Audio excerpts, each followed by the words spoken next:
Hello people, how are you? My name is Rafael. On this video, I would like to talk about teaching reading under the communicative approach. I am motivated to record this video because I've been noticing that students they frustrate immensely when they have to read, and I'm going to explain why. I am an English teacher.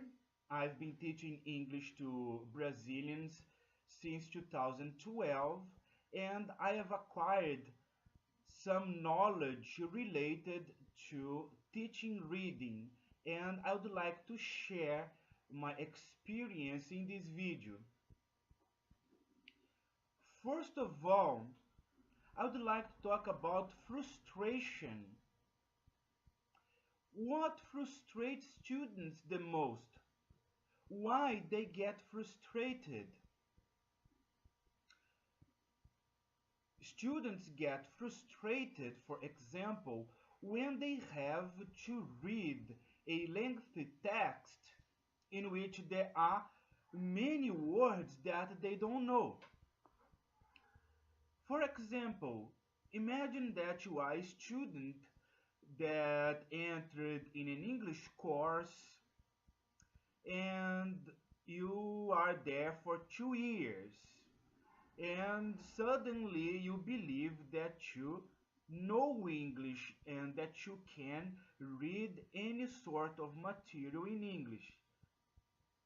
And then you pick up a book like this one that I am reading here. Eat, Pray, Love. Okay. Or you can simply read this other one here. Dracula. So, if you are a student that studies English for only 2 years, for example, these books will frustrate you greatly because you are going to be motivated, you are going to try to read, you are young and full of energy, full of eagerness, and you pick up a book like that, and you're going to see that on every page you don't know at least 20 words.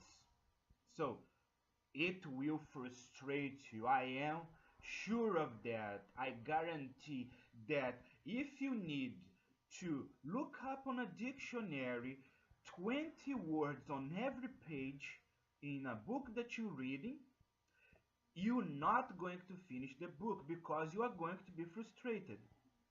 So, how are we going to get around this problem? So, now I am talking to a probable English teacher that is watching this. There are two kinds of students in English courses. At least I have had students that can be sorted in two different kinds of groups. There is the student that do not want to learn English. There is the student that simply want the certificate. They want to have the certificate that will certify that they know the language, which is a lie because they don't know, but they have the certificate that says this student here knows this and that, and then they will try to do a course, they will try to do an exam and pass in this exam and get into a job, and then they will show their bosses they have a certificate that shows that they know the language. But we know as teachers that this is a lie because the student has a certificate but he does not know how to speak English. Then this is a lie. So this kind of student, if he could or she, if he or she could pay you $1,000, 1,000 reais, here, I do not want to attend the course, I just want to have the certificate, have the money and give me the certificate, everybody's happy, he would do that because he does not want to learn the language. All he wants is to have the certificate. And there is the other kind of student, the student that wants to travel, that wants to go to the United States, the student that wants to go to Canada, the student that wants to go to Australia, the United Kingdom, and so forth. He wants to travel to Europe, he wants to attend a course in one of these countries, and to these students that I want to cater, to these students that I want to deliver this message, and to the teachers that teach these students, um, we need to prepare the students to realize their dreams. Okay, the student do not need to read a lengthy book like that. This book here has 500 pages. A student that has 1 year or 2 years studying English will not be able to read a book of 500 pages. So we as teachers do not need to prepare the student for that. Prepare the student to read books that are 700 pages long or more. What we teachers need to do is to prepare the students to realize their dreams. And what are their dreams? They want to go to different countries. They want to be able to talk to native speakers. These are the dreams. This is the dreams. They want to be able to go to a country. They want to be able to travel in Europe. They want to be able to travel in the United States, in Canada, in Australia. These are the dreams. So I'm talking about teaching reading. So what is the kind of reading that we need to give in classrooms so the students will be motivated, will not be frustrated? For example, what do people do firstly when they arrive in a different country, especially in a country where they will need to speak in English? They will pass through an airport. So what we need to do is to teach dialogues dialogues related to the situations that they are going to go through in their experiences, in their travels. For example, instead of picking up Shakespeare and throw it to the student where there are thousands of words that not even native speakers know, the student will be frustrated. If you tell the student, read The Lord of the Rings, the student will be frustrated greatly because in the book The Lord of the Rings, there are so many words that even native speakers of the language don't use. For example, the word here that I like, unobtrusive. Unobtrusive. What is unobtrusive? Not even native speakers of the language knows unobtrusive. You can replace unobtrusive by discreet. He is a discreet person. He is a prudent person instead of saying unobtrusive. Another word that I like, abode. It is my abode. It's the place I abide. Come on, man. Are you going to teach these words to your students? You have to teach. Abode is a house, is your home, the place you reside. To abide is to live, to reside. It's where you live. So we have to use simpler words, words that are more common in the language, rather than words that not even native speakers use currently.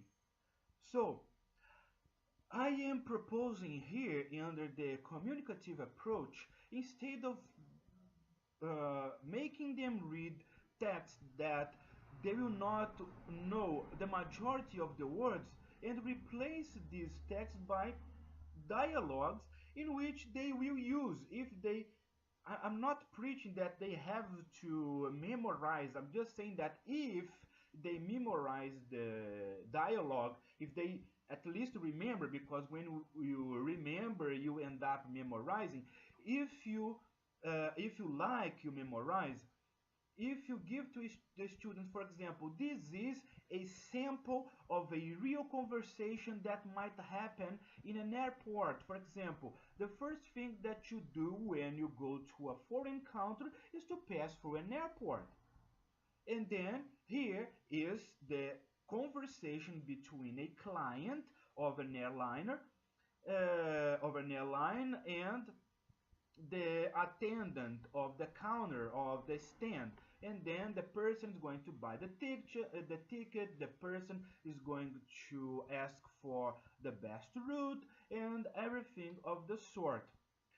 Another example that I'd like to provide is that of a supermarket, which was very important to me when I went to the United States. I didn't know which brand of toothpaste to buy. I didn't know how to buy rice, how to buy beans, which are the kind of food I am accustomed to eating here in Brazil. So instead of passing a poetry a poem to a student, why don't we prepare the students for real life situations? For example, we can put a sample of a dialogue in a supermarket between a worker and a client. You can simply say, "Hey, how are you? What's your name?" My name is John. I'm Brazilian. I do not know which brand of toothpaste I can buy. Could you walk me through this? Could you tell me which one of these would you buy for your house? Then these are the situations that the students will effectively use in their travels instead of giving them texts that are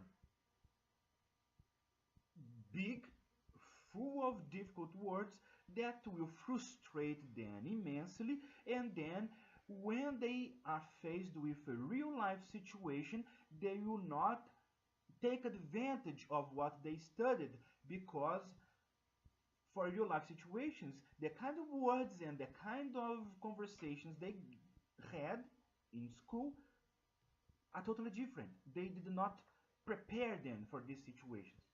So, I hope you comment. Please,